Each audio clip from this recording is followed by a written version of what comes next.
हमें चलना है, करना क्या है एक्चुअल में। तो सबसे ज्यादा आपको ध्यान देना है, सॉरी, आपको रीजनिंग पे, रीजनिंग पे, और उसके बाद हिंदी और मैथ, और फिर मूल विधि एंड पॉलिटी। अब ऐसा नहीं है कि आपको मैथ छोड़ देनी है या फिर मूल विधि छोड़ देनी है, इसका वेटेज कम है, ऐसा नहीं है। आपको करना तो सब है, कोई एक छोड़ दोगे अगर आप, तो आपका सिलेक्शन नहीं होना है 100%। ठीक है।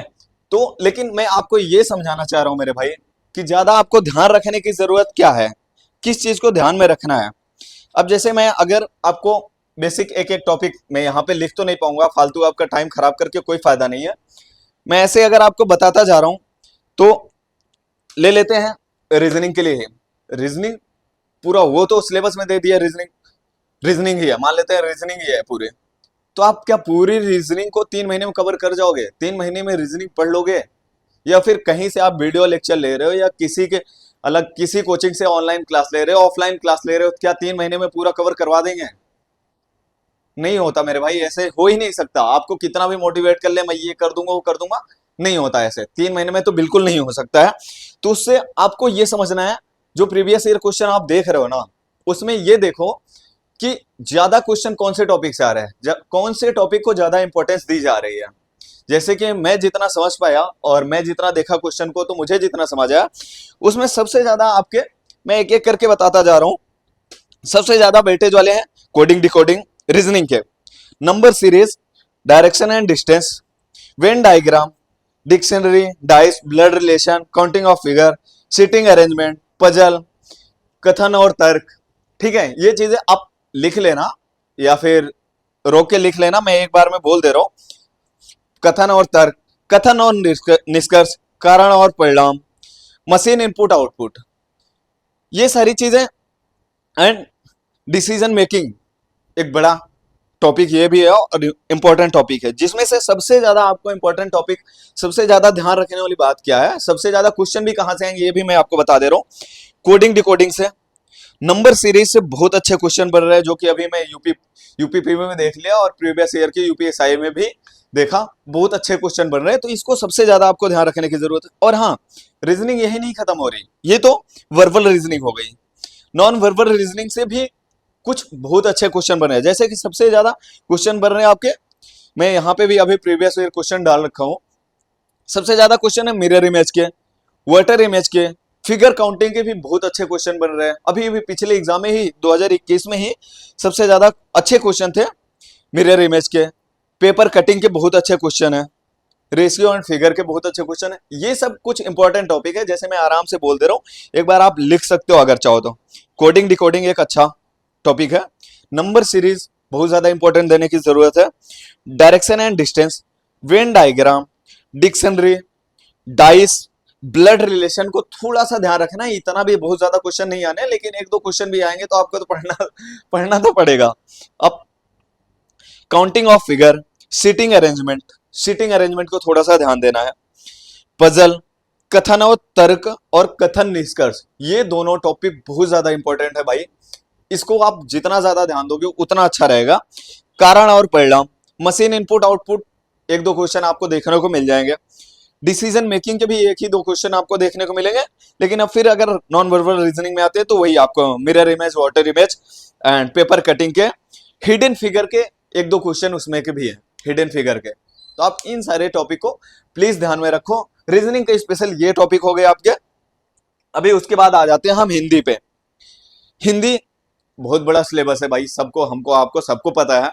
तो इसका मतलब ये नहीं है कि अगर हम, आप सोचो ना, आपके पास 3 महीने हैं, मतलब 90 डेज है। 90 डेज में आप, हाँ, अगर 3 घंटे भी पढ़ते हो, डेली 3 घंटे पढ़ोगे, 270 घंटे होते हैं। 270 घंटे में आपको लगता है कि ये आप हिंदी को रट जाओगे, एकदम समझ जाओगे?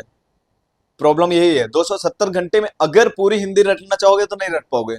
लेकिन जो इंपॉर्टेंट टॉपिक है, अगर उसको आप समझना चाहोगे, उसको याद रखना चाहोगे थोड़ा थोड़ा, कि आप क्वेश्चन को सॉल्व कर पाओगे ना, तो जरूर कर जाओगे मेरे भाई। 270 घंटे थोड़ा सा नहीं होता है। तो अब इसका मतलब ये नहीं है कि पूरी बुक को आप लेके आए, या फिर कोई वीडियोस जो भी आप जहां से लेक्चर ले रहे हो, या फिर जहां से जिस एकेडमी से पढ़ रहे हो पूरी पूरी नोट्स आप कवर कर गए, नहीं हो पाएगा ऐसे।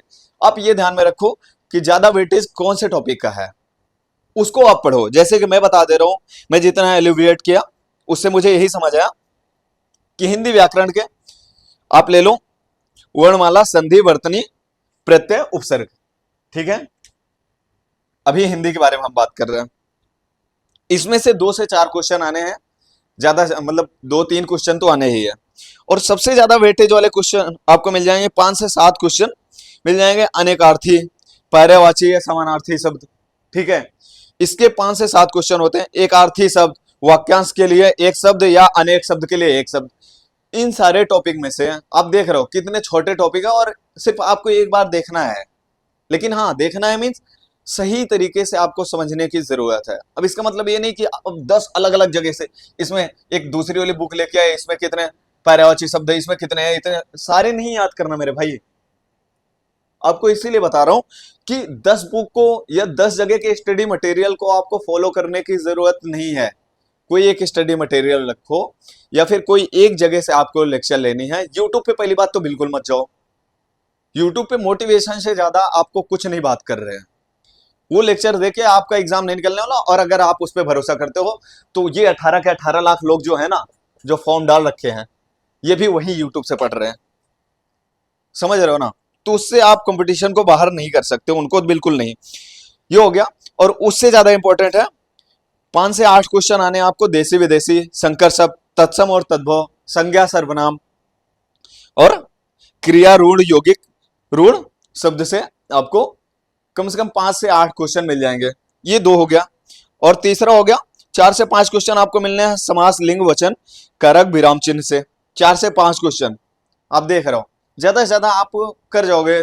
10 घंटे का है मुझे लगता है समास, लिंग, वचन, कारक कंप्लीट करने में। 10 घंटे में समझ जाओगे मेरे भाई।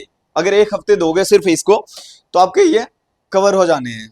ठीक है, अभी उसके बाद फिर हम आ जाते हैं। और हाँ, 4 से 5 क्वेश्चन गद्यांश अनुच्छेद से आना है, उसको आपको थोड़ा सा ध्यान देने की ज्यादा जरूरत है। और सबसे ज्यादा आपको ध्यान रखना है, 5 से 6 क्वेश्चन आ जाएंगे जिसके आपको कॉन्सेप्ट जिसमें ज्यादा क्लियर होना चाहिए। रस, छंद, अलंकार।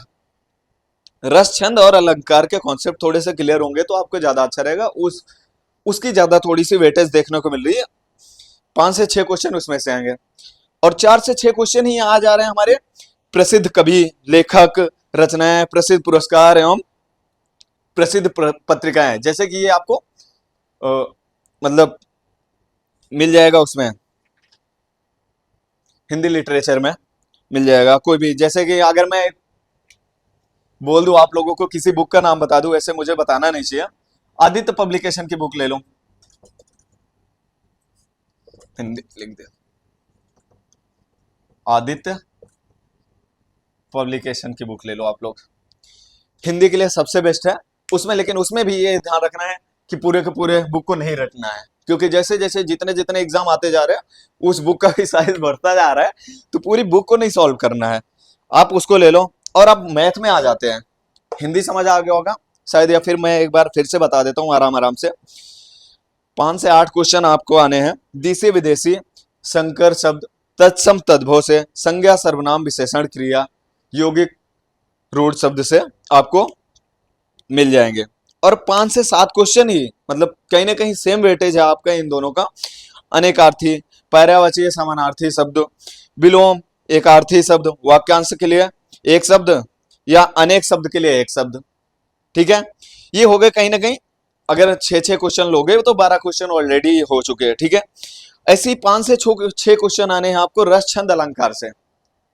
रस, छंद, अलंकार से 5 से 6 क्वेश्चन आने हैं, तो ये भी 15 क्वेश्चन हो गया। अगर इसको भी आप क्लियर कर लेते हो, कवर कर लेते हो, तो 5 क्वेश्चन मिनिमम मिल जाएंगे आपको। मिनिमम 4-5 क्वेश्चन मिल जाएंगे आपको गद्यांश से, अनुच्छेद से। थोड़ा सा उस पर आप ध्यान दे लो। और 4 से 5 क्वेश्चन आपको मिलेंगे समास, लिंग, वचन, कारक और विराम चिन्ह से। ठीक है, तो टोटल कहीं ना कहीं ये 25 क्वेश्चन तो ऑलरेडी हमारे हो गए। 4 से 6 क्वेश्चन आपको मिल जाएंगे प्रसिद्ध लेखक, रचनाएं और कवि, ये सारी चीजें। ठीक है, तो इसको पढ़ लो। कहावत और मुहावरे बहुत रेयर केस में आता है, बट एक बार देख लोगे तो आपको ध्यान में रहेगा, तो ऑब्जेक्टिव है तो कर ही जाओगे आराम से। ठीक है, अब आ जाते हैं मैथ में। मैथ के इंपॉर्टेंट टॉपिक, नंबर सिस्टम हर किसी को पता है, प्रॉफिट लॉस। अभी हम एक सीक्वेंस में बता रहे हैं जिसकी ज्यादा वेटेज है और ज्यादा इंपॉर्टेंट जैसे जो भी है। Number system, profit loss and आपका time and work, percentage, SICI, simplification, partnership and age, ratio proportion, mixture and alligation, decimal fraction, data interpretation, mensuration. Mensuration से 2-3 सवाल मिल जाएंगे आपको, बट ठीक है। SCF, ICF, ये इंपॉर्टेंट टॉपिक है, आप पहले इनको कवर करो, उसके बाद आगे बढ़ो। ये मूल विधि और पॉलिटी और GK GS जैसे history, polity, geography and science. तो इसमें सबसे ज्यादा अभी तक की वेटेज सबसे ज्यादा रही है भाई आपके मूल विधि और पॉलिटी की। सिंपल सीधे सीधे बोला गया, GS को GK को अलग रखा गया है, लेकिन मूल विधि और पॉलिटी सोचो, जबकि वो GK GS में आपके ऑलरेडी आता है पॉलिटी, लेकिन उसको अलग से बताया गया कि पॉलिटी, भाई पॉलिटी चाहिए मुझे। तो आप सबसे ज्यादा, अगर आप पिछले 2-3 साल से तैयारी कर रहे हो ना, तो आपको उतना ज्योग्राफी भी पता होगा, उतना हिस्ट्री भी पता होगा, उतना साइंस भी पता होगी कि क्या करना है। कोई ऐसा तो नहीं है कि डायरेक्ट आप UPSI के एग्जाम दे रहे हो, नहीं ना। तो आप हिस्ट्री, ज्योग्राफी और साइंस पे बहुत ज्यादा ना ध्यान देके अब सबसे ज्यादा ध्यान देना है मूल विधि और पॉलिटी पे। बार बार बोल रहा हूं, मूल विधि और पॉलिटी पे आपको सबसे ज्यादा ध्यान देने की जरूरत है। सबसे ज्यादा इंपॉर्टेंट टॉपिक है, वो GK GS नाम के लिए है, लेकिन 1-2-3 क्वेश्चन, ज्यादा से ज्यादा 5 क्वेश्चन से ज्यादा नहीं आना है भाई। तो उस 5 क्वेश्चन के लिए आपको डेली के डेली 270 घंटे नहीं खराब करने हैं, है ना। और उसके चक्कर में आप यहाँ के क्वेश्चन छोड़ दोगे ना, तो कहीं के नहीं रहोगे। सिंपल, ठीक है। कुदरत ने सभी को हीरा बनाया है, कुदरत ने सभी को हीरा बनाया है, जो जितना घिसेगा उतना चमकेगा। तो भाई कोई किसी से आप कमजोर नहीं है, तो ये ध्यान रखो, ना ही कोई आपसे कम मेहनत कर रहा है। और यहां पे ये ध्यान रखना है कि ज्यादा नहीं मेहनत करनी है, सही तरीके से सही डायरेक्शन में मेहनत करनी है आपको, बस। भाई कोई किसी से कमजोर नहीं है, जो जितना घिसेगा उतना चमकेगा। ओके, इसी बात से हम आपकी बात, अपनी बात को समाप्त करते हैं। धन्यवाद।